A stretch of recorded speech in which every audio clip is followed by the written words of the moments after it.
Technology alone is not going to fix our problems. And there's a very simple reason for this. Because technology is not going to suffer the consequences of planetary extremes. Our planet has gone through a lot. It did not have oxygen for the first 2 billion years. It had different oceans. It had different atmosphere. In fact, it was an oceanic planet altogether that froze multiple times over the course of hundreds of millions of years. And every time, it was biology that suffered the consequences. But microbes found a way to survive. Not only they survived, these organisms evolved and tapped into these solutions, and they kept these solutions. By studying these solutions and by traveling back in time and understanding how life learned and responded to the challenges at first place, we may be able to learn how to mitigate current and future problems that our society is facing. I am Betül Kaçar, an astrobiologist and evolutionary biologist at the University of Wisconsin-Madison. I want to know your origins.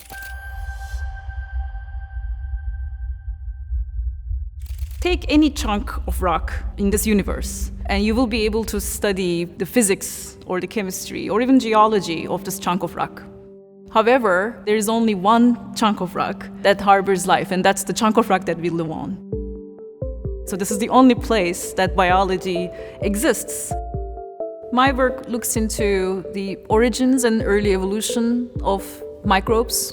I like to think that if you don't like microbes, this is not the planet for you, all right? Microbes run this planet.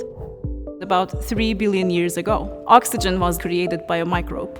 And then the planet shifts into a completely different state. That shift then reshaped evolution and life as we know it. They are the true ancestors of life. For billions of years, they found a way to make use of whatever is available around them. They thrive in seemingly unhospitable places, and they will outlive us, that's for sure. Evolution keeps a record of biology solving problems. So when you study organisms that's been around for a long time, and I am referring to microbes, ultimately you are going to be discovering their survival strategies. In my lab, we bring back those innovations by being almost like a molecular detective, so to speak. By using synthetic biology, we've been able to create a cohort of synthetic systems in the lab that allows us to recapitulate billions of years of evolution in the course of a week or a month. There's a lot of drama when we bring this ancient DNA back to now and expect them to communicate with the rest of the cell. So we have to find the best condition for this communication to happen. And with enough patience and enough determination, you can do it. We change the environment so it is a little bit like the past. We take oxygen away so it resembles where they were a little bit more. We give them a little bit more carbon dioxide so it feels a little bit more familiar. And then slowly adjust them to the conditions of our own planet now by experimentally evolving them. And then push them a little further. Let's assume and predict a variety of different environments and see how these molecules will respond to these different conditions. We find that our ancestral enzymes respond differently than the modern organisms and the modern enzymes that are around us today. They are not simply doing what their offspring is doing. By understanding how microbes evolved and survived under these environmental changes, we can re-engineer and repurpose enzymes and metabolisms that exist around us today. My group looks into a particular element that is extremely important for life as we know it, and that is nitrogen and nitrogen fixation.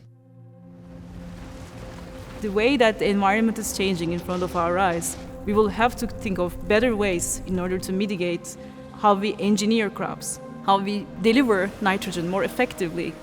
And we found really remarkable responses when we tracked the survival pathway of these organisms. For 3 billion years, life has been taking nitrogen in the atmosphere and turning it into a bioavailable form. We found that in the face of really extreme conditions, these microbes kept going and going and going. Through our work, we were able to understand the origin and evolutionary story of multiple enzymes that humanity needs so bad for our own sustainability, and not just ourselves, but everything that our life depends on. Now, we are in the process of engineering plants with DNA that belongs to a planet that once was different than now, but may not be that different compared to what we are headed towards. When we bring these ancient solutions to currently existing systems, we find that we are able to re-engineer more resilient forms of living systems. I view life and what is around us as sort of a set of survivors, so to speak, that did not fail the test of time. Over 99% of all species that ever existed on this planet has gone extinct. So we are working with less than 1% of whatever made it thus far, and using that less than 1% to stitch the story of an entire history. I mean, this is harder than resurrecting an ancient language. The more we study today, the more our past benefits, and the more we understand our past, the more our future benefits. As we explore different planets and life on different planetary bodies, it will really come down to knowing ancient life and ancient signatures of life. And everything that we will compare and contrast to comes down to our understanding of what life is capable of here. We are in the process of building a museum of life, so to speak, so that we can visit and understand what are the tools and what are the past stories that enabled life as we know.